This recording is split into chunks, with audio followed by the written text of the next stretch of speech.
O silêncio que se seguiu àquela revelação era quase tangível, uma cortina espessa que envolvia os 3 companheiros de jornada enquanto caminhavam por terras áridas, sob o peso de palavras que desafiavam a lógica do mundo que conheciam. Cada passo dado sobre a poeira do caminho parecia ecoar a perplexidade interna de homens que, embora tivessem visto milagres, ainda lutavam para compreender a verdadeira natureza daquele que seguiam. As cabeças permaneciam baixas, os olhares perdidos em reflexões profundas que não encontravam ancoragem na realidade cotidiana.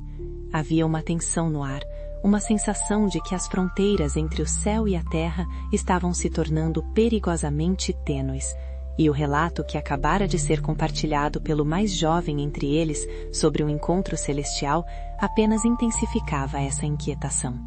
O jovem seguidor, talvez sentindo o fardo do silêncio que seus companheiros impunham, decidiu romper a quietude.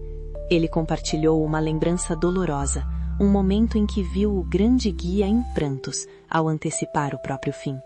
Naquela ocasião, o mestre explicara que, apesar de sua sensibilidade pessoal sofrer com a perspectiva da dor, era imperativo que os eventos se desenrolassem conforme as escolhas daqueles que habitavam aquela morada terrena.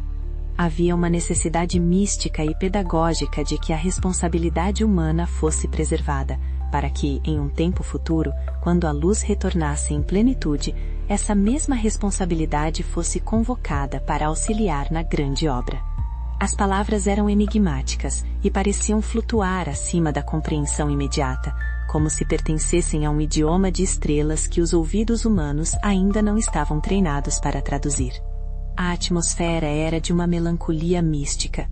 O grupo tentava processar a ideia de que a história não era apenas uma sucessão de acasos, mas um tecido cuidadosamente planejado, onde a liberdade humana desempenhava um papel central, mesmo quando resultava em tragédia.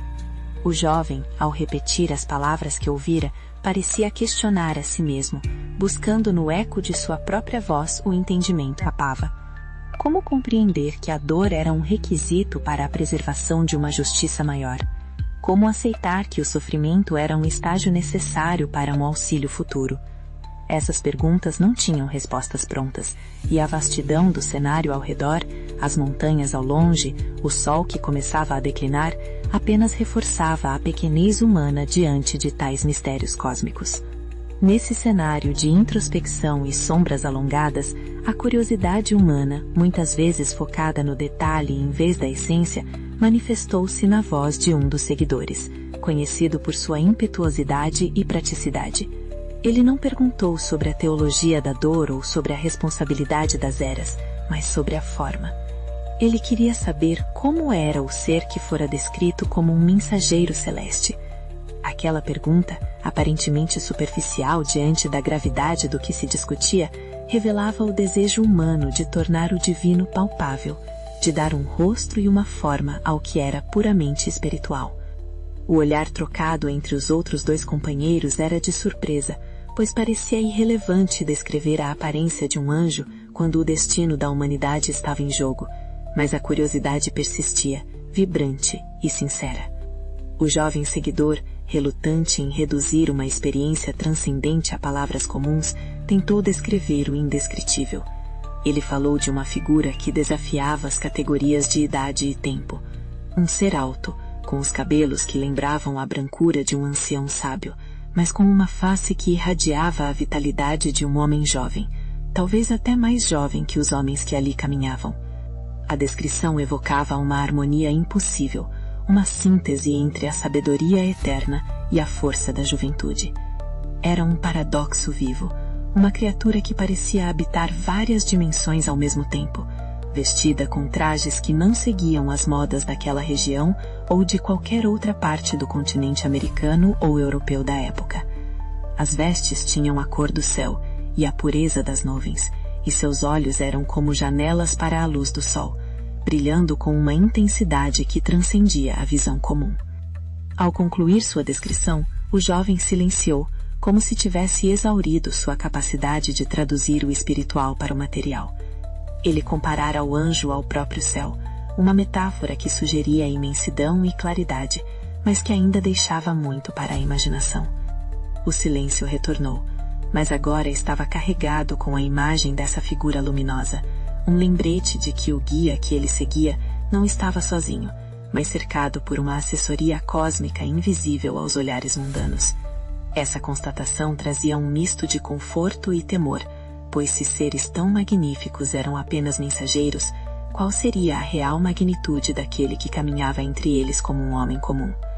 A semente da dúvida sobre a realidade tangível começava a brotar, preparando o terreno para revelações ainda mais profundas, que mudariam para sempre a percepção que tinham da existência. O mistério que envolvia o cotidiano daqueles homens começou a se adensar de forma irreversível. A partir daquele relato sobre o mensageiro celeste, uma estranha verdade parecia espreitar por trás de cada gesto e palavra do grande guia. No entanto, por mais que tentassem, eles não conseguiam romper as barreiras de sua própria percepção limitada. Eram homens da terra, condicionados pelas necessidades imediatas da sobrevivência, pelo cansaço físico e pelas complexas relações sociais da região. Embora estivessem familiarizados com as histórias sobre as circunstâncias extraordinárias do nascimento do mestre e as visitas angélicas à sua mãe, tais fatos eram tratados com uma espécie de negligência respeitosa, não porque não acreditassem, mas porque a sucessão vertiginosa de eventos práticos, as curas, as perseguições, a logística de alimentar as multidões, não deixava espaço para elucubrações metafísicas. Para aqueles seguidores, a existência de seres de outras moradas era aceita como uma das muitas afirmações incomuns do mestre, algo que eles ouviam sem questionar, mas também sem realmente integrar em sua visão de mundo. Eles estavam imersos em problemas absorventes, a oposição das autoridades locais, a falta de recursos e a constante pressão de liderar um movimento que crescia a cada dia. Quando o mestre falava de anjos como auxiliares do alto na administração das múltiplas moradas universais, eles escutavam com uma reverência passiva. Ele chegava a dizer que seus discípulos eram seus anjos terrestres, enquanto aqueles que não podiam ver eram os guardiões de outras esferas. Essa comparação, embora poética, parecia distante da realidade de pés sujos de poeira e estômagos vazios que eles vivenciavam. Contudo, a discussão ganhou um novo contorno durante um encontro na casa de um influente apoiador, um homem de posses que oferecia refúgio ao grupo em momentos de tensão. Após a ceia, em um clima de relativa segurança, um dos discípulos levantou uma questão que pairava na mente de muitos. Seriam os anjos apenas os espíritos dos mortos que haviam retornado? O debate que se seguiu foi revelador das diferentes mentalidades dentro do grupo.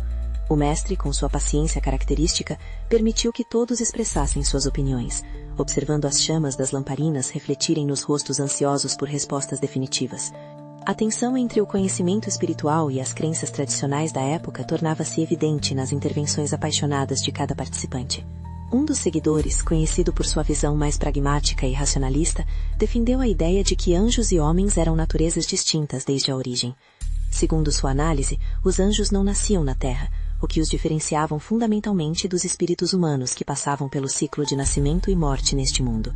Essa distinção, embora lógica para o entendimento da época, ainda era uma tentativa de classificar o inclassificável, de criar caixas conceituais para realidades que o mestre insistia estarem além de qualquer fronteira humana.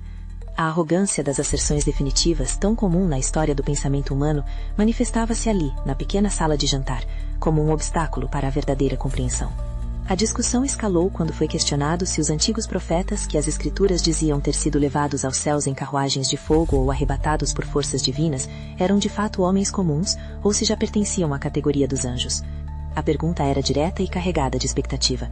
Antes que o mestre pudesse responder, o seguidor mais cético afirmou categoricamente que tais histórias deviam ser meras simbologias, pois em sua visão limitada, apenas os seres puramente celestiais poderiam deixar a Terra daquela maneira. Ele via os patriarcas como homens comuns que não poderiam escapar das leis da matéria, a menos que o relato fosse uma alegoria. Essa resistência ao extraordinário, mascarada de bom senso, era o que o mestre mais se esforçava para transformar em seus discípulos. O mestre ouvia tudo com um brilho doce nos olhos, um olhar que parecia enxergar através das palavras e atingir a essência das dúvidas que afligiam aqueles homens. Ele não interrompia bruscamente, mas esperava o momento em que o silêncio da incerteza se estabelecesse, para então oferecer uma perspectiva que nenhum deles poderia ter concebido sozinho. A transição da discussão intelectual para a revelação espiritual estava prestes a acontecer, e o ambiente antes agitado por opiniões divergentes começou a se acalmar sob a autoridade silenciosa do guia. Ele estava prestes a usar um exemplo da própria natureza para ilustrar a vastidão do abismo que separava o entendimento humano da realidade cósmica, um ensinamento que ecoaria por séculos como um chamado à humildade intelectual. Com um gesto suave, o mestre desviou a atenção de todos para o chão de pedra, onde algumas formigas se moviam em sua faina incansável. Ele as observou por um instante, como se visse nelas o reflexo das próprias limitações humanas. Suas palavras, quando vieram, cortaram o ar com a autoridade de quem conhece os segredos do universo. Apesar de toda a inteligência e astúcia que os homens acreditavam possuir, teriam que se esforçar imensamente apenas para compreender a vida e os propósitos daquelas pequenas criaturas sob seus pés. Se a compreensão de um ser tão diminuto e terreno já era um desafio, quanto mais impossível seria para eles, naquele estado de evolução, entender a natureza e as funções dos mensageiros dos céus. A metáfora da formiga era um golpe profundo no orgulho intelectual daqueles homens. O mestre explicou que ele mesmo, uma autoridade celeste que se fizera igual a eles para ser compreendido, ainda era um enigma para seus seguidores mais próximos. Ele convivia com eles a cada hora, compartilhava suas refeições e suas dores, e no entanto eles ainda não conseguiam captar sua essência. A pergunta que ele lançou ao ar foi devastadora. Como poderiam eles pretender entender o que não era deste mundo, se nem sequer compreendiam o que estava diante de seus olhos? A incapacidade humana de ver além das aparências era a grande barreira que impedia o progresso espiritual. Ele prosseguiu afirmando que a compreensão das coisas da terra e dos céus era sim o destino da humanidade, mas que tal entendimento não seria alcançado naquele momento, pois todos eram vítimas de suas próprias ilusões. O mundo havia sido construído sobre fundamentos que eles mesmos arquitetaram, e as aparentes verdades que sustentavam a sociedade da época eram as mesmas que os impediam de cruzar as fronteiras da percepção. O mestre questionou o significado da vida, a razão da existência deste mundo e das outras moradas, revelando que seu desejo original era clarificar tudo isso. No entanto, as trevas do entendimento terreno, alimentadas pelo orgulho e pelo apego às concepções viciadas, não permitiam que a luz do esclarecimento pleno reinasse. A tristeza na voz do mestre era evidente, não por um sentimento pessoal de rejeição, mas por ver a resistência humana ao novo.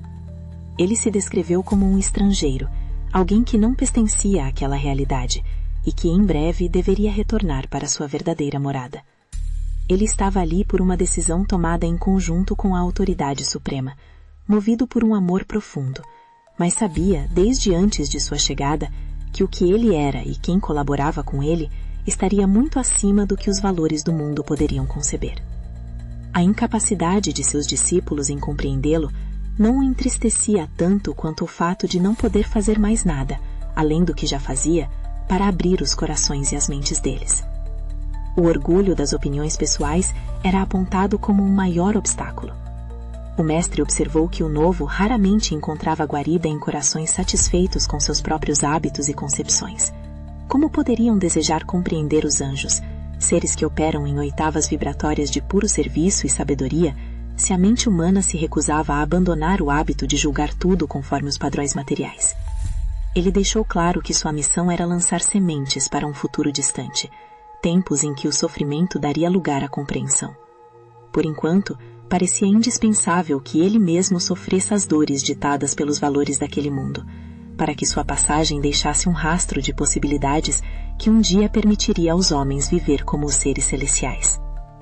Aqueles seres magníficos que o mestre chamava de assessoria cósmica não eram figuras distantes e indiferentes.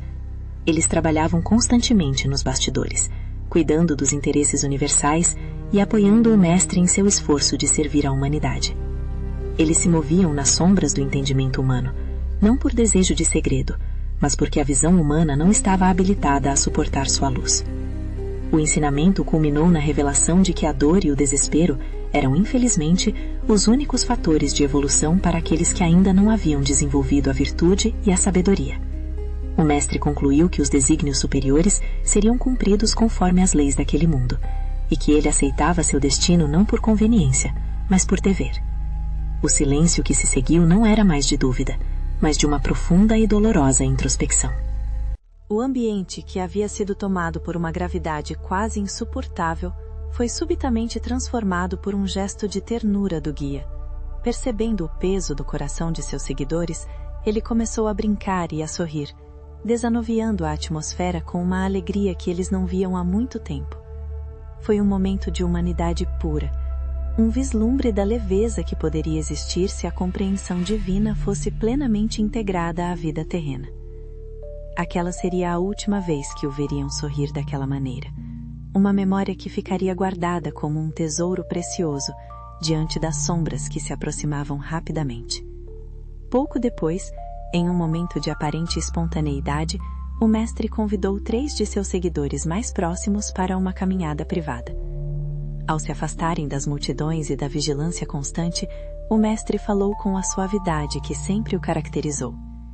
Ele revelou que sabia de todas as conversas secretas que os 3 haviam tido sobre anjos e sobre a natureza de sua missão. Não precisou que ninguém lhe contasse. Sua percepção transcendia as barreiras do som e do espaço.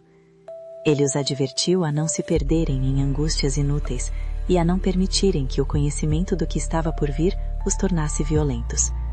A violência, explicou ele, seria o maior impedimento para o trabalho futuro que eles teriam de realizar após sua partida deste mundo. O mestre estava preparando suas testemunhas, mas com o cuidado de não sobrecarregá-las com verdades que ainda não podiam digerir. Nessa caminhada, ocorreu a revelação mais impactante. O mestre anunciou que em breve se encontraria com os anjos que velavam por seu trabalho na Terra. Ele explicou que, mesmo tendo se tornado um homem sujeito às limitações da carne, precisava demonstrar à sua assessoria cósmica que seu discernimento permanecia intacto. Havia uma necessidade de alinhamento entre sua manifestação terrena e sua essência celestial. Ele confessou, com uma humildade que beirava o incompreensível, que os seres celestiais desejavam percebê-lo novamente como um deles, para garantir que as horas difíceis que se aproximavam não seriam comprometidas por qualquer fraqueza humana. O encontro seria uma espécie de conferência técnica entre dimensões, um ajuste final de planos antes do clímax de sua jornada. A ideia de que o mestre precisava de uma reunião com seres de outras esferas para reafirmar sua clareza de propósito era algo que os discípulos mal conseguiam conceber. Ele lhes disse que os levaria consigo para esse encontro, para que pudessem testemunhar a realidade além do véu. No entanto, esse testemunho só deveria ser compartilhado no futuro, quando o mundo estivesse pronto para ouvir. Ele os exortou a manter o bom ânimo, pois o trabalho essencial já havia sido semeado. O que faltava agora era a hora da dor maior, um estágio que ele descreveu como inevitável para quem se submete voluntariamente às leis de um mundo ainda primitivo. O ponto crítico dessa revelação era o contraste entre a autoridade absoluta do mestre e sua submissão voluntária ao sofrimento. Ele explicou que, se quisesse, poderia ser arrebatado aos céus naquele exato momento, assim como ocorrera com os profetas do passado.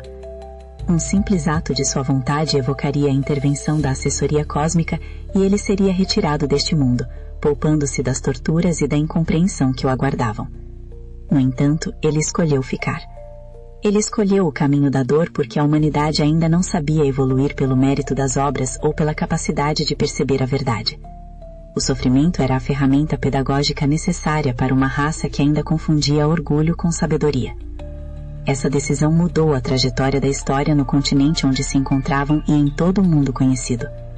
Ao optar pela permanência e pela dor em vez do arrebatamento glorioso, o mestre estabeleceu um novo paradigma de amor e sacrifício. Ele deixou claro que suas conveniências pessoais eram irrelevantes diante da necessidade coletiva de progresso. A transfiguração que estava prestes a ocorrer não seria apenas um fenômeno visual para impressionar os discípulos, mas um evento decisivo de realinhamento cósmico. O peso dessa escolha pairava sobre o pequeno grupo como uma nuvem carregada de eletricidade, sinalizando que a realidade como a conheciam estava prestes a ser rasgada, revelando as engrenagens celestiais que moviam o destino da Terra. Após a intensa caminhada e as revelações que desafiavam o entendimento, o mestre e seus 3 escolhidos entraram em um período de quietude preparatória. A resolução estava tomada. Ele enfrentaria o destino traçado pelas mãos humanas, mas antes buscaria o fortalecimento na comunhão com seus pares cósmicos.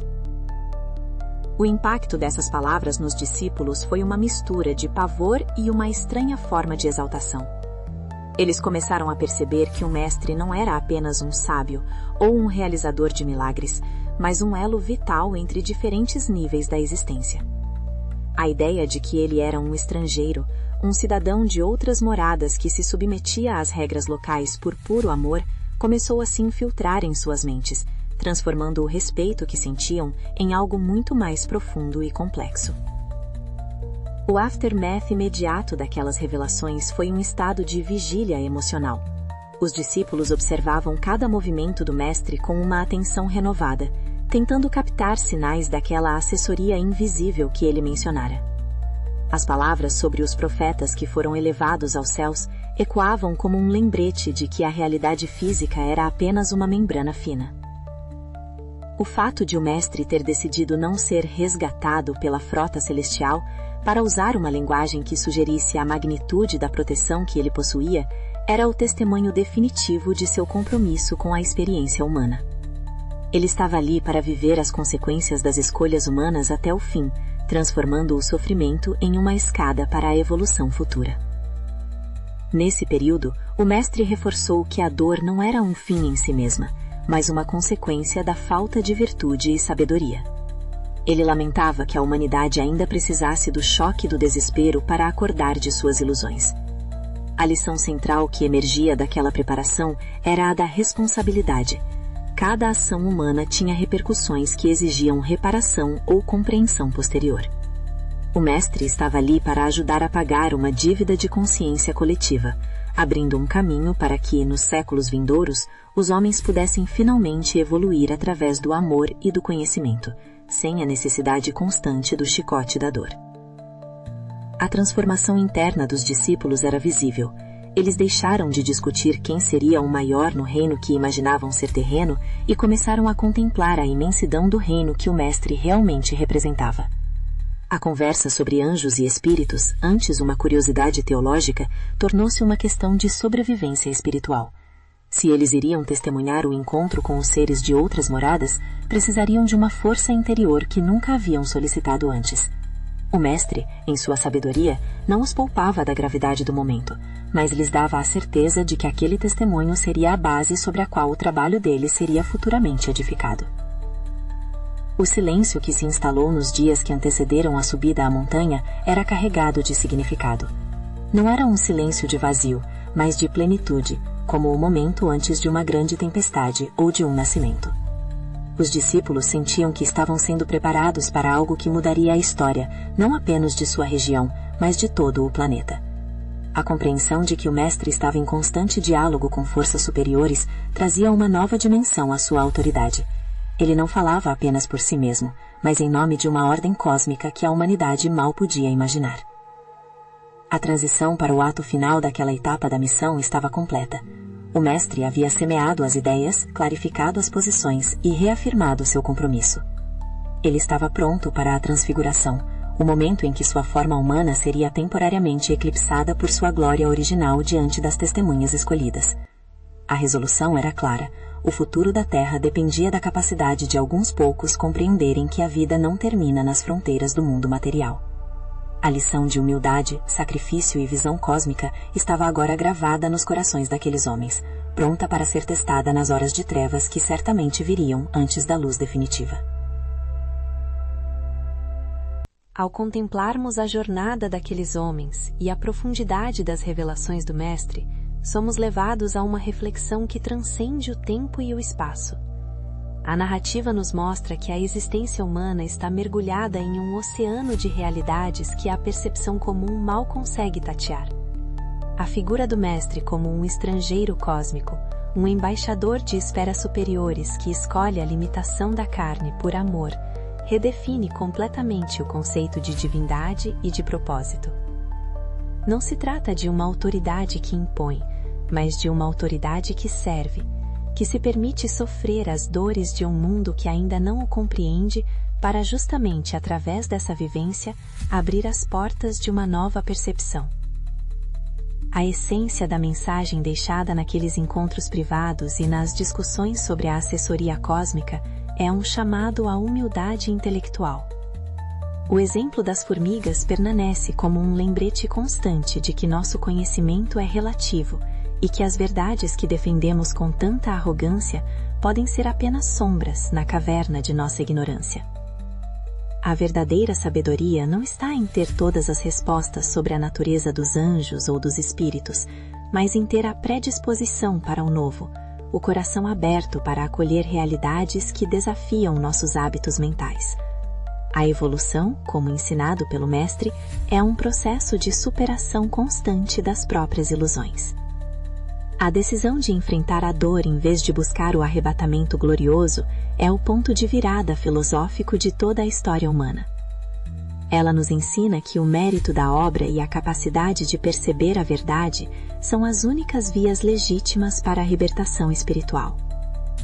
Enquanto a humanidade persistir em ignorar as leis da harmonia universal, a dor continuará sendo o tutor severo que nos obriga a olhar para o alto. No entanto, a semente plantada há 2 milênios sugere que um dia seremos capazes de viver como esses seres celestiais, não por um golpe de mágica, mas pelo esforço pessoal de transformar a própria consciência e agir conforme a luz do entendimento superior. O encontro com a assessoria cósmica, que os discípulos foram chamados a testemunhar, simboliza a aliança eterna entre a Terra e o céu. Não estamos sozinhos em nossa marcha evolutiva. Existem inteligências e corações em outras moradas que velam pelo progresso deste mundo, trabalhando silenciosamente nas sombras de nossa incompreensão. A percepção dessa realidade traz uma responsabilidade imensa, a de sermos os anjos terrestres que o Mestre mencionou, agindo como agentes de luz e auxílio em nossa própria esfera de ação. O futuro que nos aguarda depende da nossa capacidade de integrar essas lições de sacrifício e visão cósmica em nosso cotidiano. Concluímos esta narrativa com a clareza de que o enigma da transfiguração não é apenas um evento histórico ou um milagre isolado, mas um convite permanente à transformação individual. O Mestre, ao mostrar sua glória e ao mesmo tempo aceitar sua cruz, deixou o mapa completo para a jornada humana. Ele demonstrou que o espírito é soberano sobre a matéria e que o amor é a única força capaz de realizar a ponte entre os mundos. A lição final é que a verdadeira transfiguração ocorre dentro de cada um de nós, quando permitimos que a luz da verdade dissipe as trevas do nosso egoísmo e do nosso orgulho. Que as palavras e os eventos revividos nesta história deixem em cada um de nós um rastro de esperança e uma vontade renovada de buscar o entendimento além das fronteiras do visível. Que possamos olhar para o futuro com bom ânimo, sabendo que as sementes do progresso já foram lançadas e que o retorno à nossa verdadeira morada é o destino final de todos os que aprendem a amar sem condições. O mistério permanece, mas agora ele não nos assusta. Ele nos convida a crescer, a servir e a finalmente compreender o que significa ser verdadeiramente parte da grande família universal.